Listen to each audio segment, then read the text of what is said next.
Hey everyone, this is Prince Watercress, and welcome back to Let's Play ActRaiser. In the last episode, we helped bring Bloodpool back to prominence a little bit, and we are now ready to take on Act 2 of Bloodpool. I managed to find out a couple things since the last video. I found out that the maximum points needed for Fillmore, if you want maximum population, is 20,600 between both Acts 1 and 2 of Fillmore. Thankfully, we are well above that, so we're able to do that over there. Bloodpool's a little harder. As a matter of fact, it requires the most points out of all these areas here. You need 27,100 points in order to get max population over there. Also, the whole bridge building bit with both Fillmore and Bloodpool that I mentioned in past videos still apply. I believe you need no more than 2 for Bloodpool. Not Bloodpool, but Fillmore. I forgot, but for Bloodpool you can't have any more than 3. That one I remember. Also, Act 2 also has a points loop, just like Act 1, where you can grab a 1-up, take out a whole bunch of enemies until time runs out, and then when you die you can get the 1-up over again, and you can just do that until you get the amount of points necessary for you to get the maximum population. Act 2's point loop is a little more interesting because it allows you to do something else too, and I'll explain what that is when we get to that point. But for now, let's go ahead and take on Act 2 of Bloodpool. Thankfully, this will be much shorter than the last part. Again, I'm always putting the first act and the sim mode together every odd-numbered video, apparently.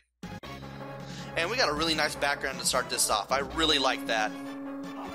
That was a strong selling point for the Super Nintendo, that background. Also, these gargoyle enemies. You want to jump over those fireballs, which I did a terrible time of doing, and then you want to hit those things with your sword 3 times. Want to watch out for the spikes here, and especially here. There are some at the bottom, and they will kill you.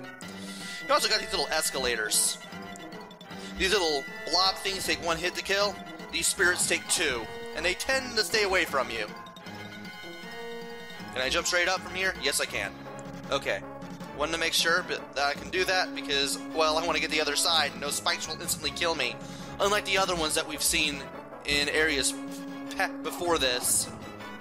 And I want to make sure that I actually, kill these things. Is there anything to the left? No, there is nothing to the left, and there's death above. So let's just keep going down here. Kill off any spirits that get in our way. Took a dumb hit there, but that's okay. Take another dumb hit there. Definitely do not want to take a lot of dumb hits, because they will add up, even if you have, like, a lot of hit points. And I didn't know that guy was going to be down there. Thankfully I can get down there too. And there is full health in this one if you need it. Just hit that statue for full health. And wait to hit this guy. Good. And I believe... no... is it this area? Or is it the next one that has the point loop? I know it's going to be somewhere. I'll know it when I see it. Yeah, it is this area. Want to be careful, these platforms will drop down when you land on them. And then you got these gargoyle statues again. Lay low, you won't even have to worry about jumping over the fireballs or anything. They'll just go straight above you. Yep, this is the area. We got these guys with little stretchy arms. There's a magic point to the left. You want to go over there first. There's some spirits and another one of those little bony guys.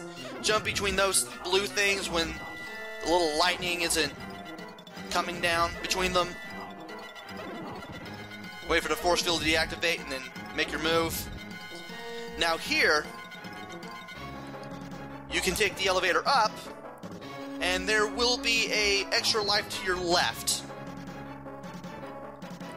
I'm going to show this off once because I don't really need that many MPs. Because what you can do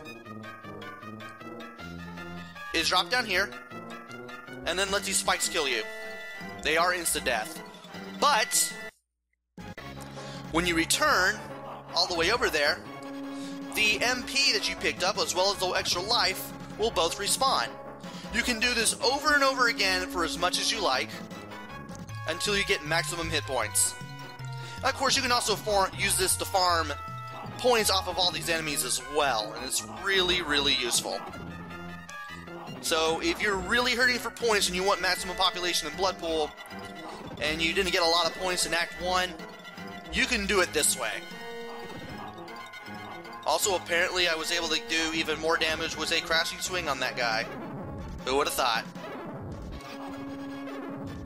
Sometimes he takes one hit. I'm guessing he always takes one hit? I was thinking he took two there for a split second. Nope, he takes one. Now, I'm going to take the elevator again and get that extra life. Again. So that way, I'll have 5 lives. And I should definitely have more than enough points to get maximum population with. And I really had to nearly bit the farm there. No. Whoa, that was nice. That was a really dumb hit, but it really worked out in the end. Now let's try this again. Thankfully, it's a lot easier because, well, it showed up right then and there, and there we go. We got one more screen, and we got these little guys flying around. They drop straight down when they're right next to you. Just wait, let's let them come to you. They'll make it easier on you. Also dumb damage, but I guess that couldn't really be helped. And we have one more area before we make it to the boss. And we have those little platforms popping out of the walls. And I'm trying to hit this guy and it's not really working. Now it is. You want to wait for these little bricks in the wall to come right on out, so that way you can land on them. And I'm going to drop down. No, that was terrible. I don't know why I dropped to the left. I was not even holding the control pad and it still did that. At least that wasn't insta-death spikes right there. But we were able to get over here. Full health all the way to the left. Across from the door to the boss, if you need it. So you'll have to deal with this crazy thing. Also, being able to jump over those things, attacks, those little bony things, really helps if you're able to. Now you got the boss, which is this wizard. This guy will shoot a 3-way shot, and then he shoots lightning around him. It's always forward, then straight down, and then back. You want to stay on the move because sometimes he can teleport right onto you, and he only does the lightning attack if he's on the little platforms there. Ah, taking some dumb damage. I really gotta get this guy nailed. It's always forward, straight down, and back, regardless of what direction he's facing. Now you want to get on one of the top platforms when he transforms into a wolf. 1, 2, and then when he's down here. Okay, I want to try that again. 1, 2, 3, and then get down there. Then go all the way to the lower platform, duck down, and if you can hit him, do so. You want to hit him with a crouching slash because if you're not crouching, he will hit you. I managed to get some good hits there. Also, you want to avoid those projectiles that come out of the statues there as well.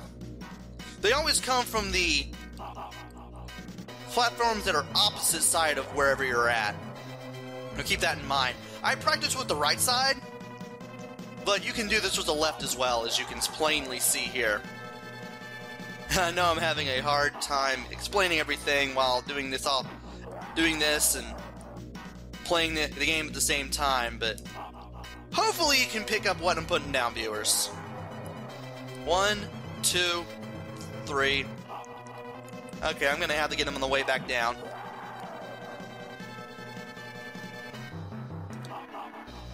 I keep thinking I can hit him while in the air while he's over there, and I can't exactly do that. But I can get him here. Good. If you don't want to use magic, that's the best way to do it. Apparently he's a little easier in his second form. A little bit. Also, I got more points here than I did in my practice run. That is really nice. Almost 20,000. But we are done with Bloodpool. At least as far as monster fighting is concerned. Also, Teddy is back safe and sound. He also managed to find a scroll. And he wants us to take it. And it's time to head on to another land. But before we can even go to another land, this happens. While building the town, apparently people started getting angry with each other. This will actually cause growth in the town to slow down to a complete halt. And they ask if you have anything to calm the people down. We won't be able to do this for a little while. And until then, we can't get the town to grow. As a matter of fact, if you go to Status of Cities, it says that the growth is come to a complete stop under the stat column there. Also, Fillmore is having slow growth because, well, we haven't reached maximum population yet, and I can't get rid of the level 1 and 2 edifices there. Quite yet. Not in an efficient manner, at least. But next in our list is Cassandra, or Cassandora, depending on how you want to pronounce it. And actually, no, wait. I want to go back to the city. I still have items that I want to pick up. I'm going to be running pretty low on space if I keep this up, but we do have another source of magic. And actually, you know what? I do want to take wheat with me because wheat will be very useful in Cassandora. Now, maybe interchanging the pronunciations of that town through the next couple of videos. And with that, we can finally head to the Sky Palace and move it around to... Oh, wait a minute. I didn't... Wow, okay. There was something I didn't take care of.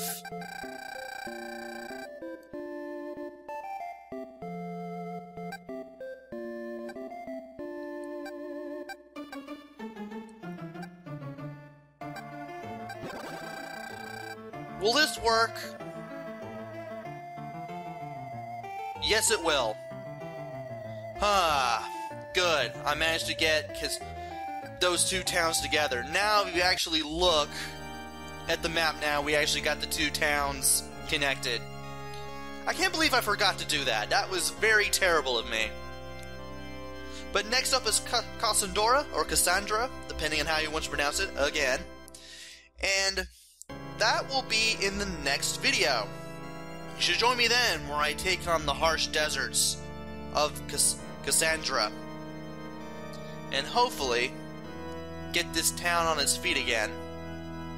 Until then, this is Prince Watercress. Take care, stay safe, and thanks for watching!